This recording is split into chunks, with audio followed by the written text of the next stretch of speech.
شمس الائمہ سرخسی رحمت اللہ علیہ، المتوفا 434 ہجری، بادشاہ نے فتویٰ مانگا کہ ہم کو کبھی کبھی لوگوں کی بیٹیاں اور بہنیں پسند آ جاتی ہیں، وہ خوشی سے دینا چاہتے ہیں، لیکن ہم اسلام کی وجہ سے 4 عورتوں سے زیادہ رکھ نہیں سکتے ہیں، تو ہم خرید لیں گے تو وہ ہماری کنیزیں بن جائے گی۔ تو اسلام آباد والے مولویوں نے کہا بن جائے گی، فتویٰ لکھ دیا، فتوے پہ دستخط ہو گئے، شاپ کیپر ہو گئے۔ جب فتویٰ بازار میں آیا تو تجار نے کہا شمس الائمہ کے دستخط کہاں ہے؟ شمس الائمہ دستخط کرے، وہ اس وقت کا عالم ہے۔ یہ تو ایسے اسلام آبادی ہے، ایک ٹکٹ پر بھی ایمان بدلتے ہیں۔ شمس الائمہ کو بادشاہ نے فتویٰ پیش کیا کہ دستخط کر لو۔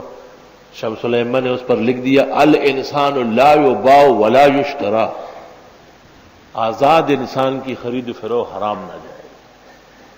یہ تو آزاد لڑکی ہے، یہ کیسے کنیزیں بن رہی ہے؟ تم جاؤ کہیں کافروں سے لڑائی لڑ کے آؤ، وہاں سے جواری لے آؤ۔ پیسوں سے خرید کے عورتوں کو جواری سمجھتے ہو؟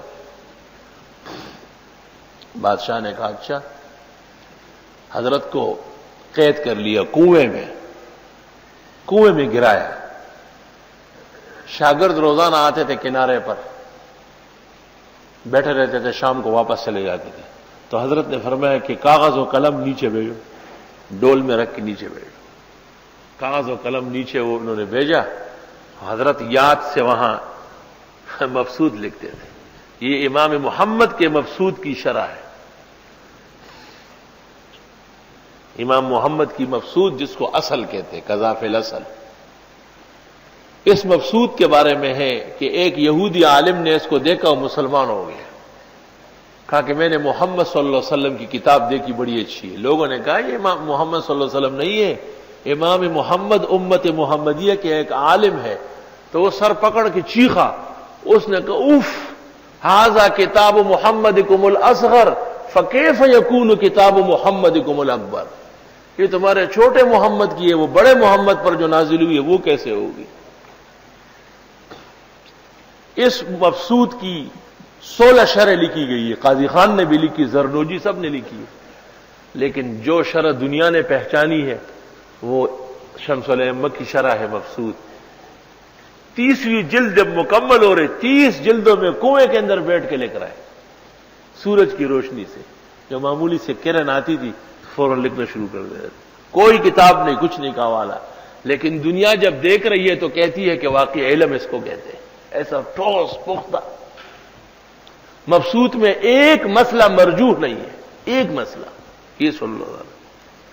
ہر کتاب میں مرجوح ہے، مبسوط میں کوئی مرجوح نہیں ہے۔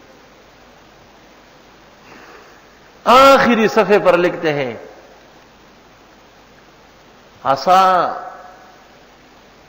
ان يتقبل اللہ تعالی سعی ھذا ويجعل لي ذریۃ لخلاصی من السجن، کاش کہ اللہ میری یہ عمل قبول کر لے اور میرے جیل سے جانے، کنویں سے نکلنے کا سبب بنا دے۔ ایک اور مسئلہ پیش آیا، بادشاہ کے سامنے سارے علماء پیش ہوئے، مسئلہ حل نہیں ہوا۔ بادشاہ نے کہا کیسے حل ہوگا؟ کسی نے آہستہ سے کہا کہ شمس الائمہ سے پوچھنا پڑے گا، سرخسی سے۔ بادشاہ نے کہا اس کو تو میں نے جیل میں ڈالا، تم لوگوں نے ایسا مسئلہ لکھا، اس نے ایسا لکھا۔ علماء نے کہا مسئلہ تو وہی ہے جو اس نے لکھا ہے۔ تو بادشاہ معافی مانگنے آیا کنویں کے کنارے پہ، حضرت باہر تشریف لائے، اونٹوں پر کتابیں لدی ہوئی تھی جس کو ڈھونڈا جا رہا تھا۔ شمس الائمہ نے سوال سنا اور جواب الفور صادر کر لیے۔ بعد میں جب 2000 کتابیں دیکھی گئی وہی جواب نکل رہا تھا جو شمس الائمہ نے زمانی کا لیا۔ اس وقت علماء نے پھر شمس الائمہ کا لقب آج دیا ہے، یہ وقت ہے۔ ایسا کوئی خیرات نہیں ملا ہے ان کو کہ ہر شخص مفتی فلاں ہے، مفتی فلاں، بس جس کا نام جنگ میں آتا ہے وہ مفتی ہوگا۔ وہ ایک شخص سے میں نے پوچھا کہ آپ مفتی ہیں؟ اس نے کہا مفتی تو چھوڑو، میں مستفتی بھی نہیں ہوں، یعنی کبھی میں نے مسئلہ پوچھا بھی نہیں ہے۔ میں نے کہا یہ اخبار میں بہت شور سے آنے لگا، یہ تو اچھا لگتا ہے، اچھا لگتا ہے، ہڈیوں کا ہار گلے میں ڈالو اچھا لگتا ہے، شرم تم کو مگر نہیں آتی۔ مفتی وہ ہے جس کا تفقہ، جس کی قوت افتاء اس کو مفتی بنوائے، اس کو مفتی کہتے ہیں۔ ہر شخص جو ایک تنظیم میں شامل ہو جائے گا مفتی صاحب ہے، مفتی فلاں مفتی فلاں، مفتی بروزن مفتی، یعنی اس کا کوئی کام صحیح نہیں، سب غلط۔